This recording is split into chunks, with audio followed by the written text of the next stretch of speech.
Welcome to Premath. In this video tutorial, we are going to solve this given quadratic equation by quadratic formula.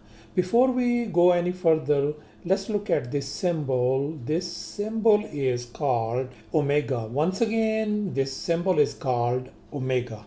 And omega is the Greek alphabet letter.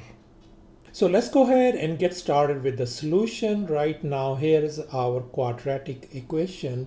Let's simplify this quadratic a little bit more. As we can see that this quadratic equation is easily divisible by 2 across the board. So let me go ahead and divide across the board each and every term by 2.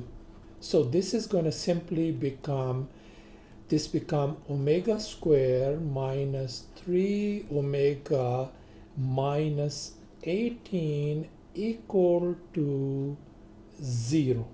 And here's the quadratic formula that we will be using to solve this given quadratic equation. So the very first thing we are going to look at it, the leading coefficient of this omega square is 1. That means a equal to 1, b is negative 3, and c is negative 18.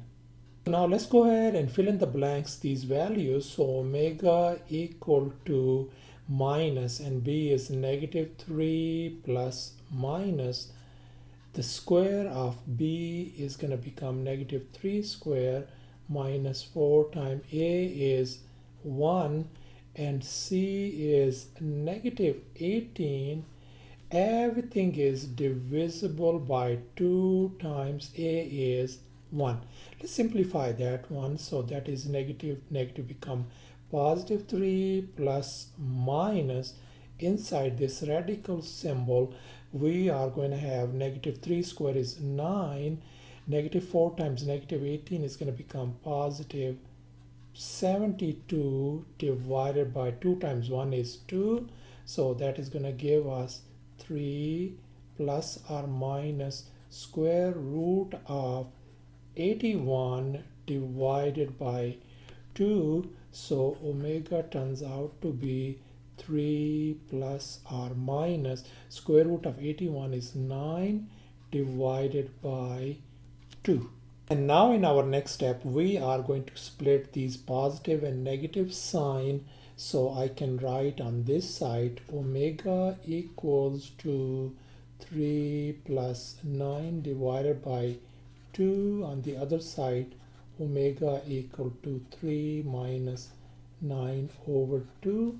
So that is going to become 12 divided by 2. So omega equal to 6. And on this side, this is going to become negative 6 divided by 2. That means omega equal to negative 3. So thus our solution turns out to be omega equal to negative 3 and omega equal to 6, and that is our final answer. Thanks for watching, and please don't forget to subscribe to my channel for more exciting videos. Bye.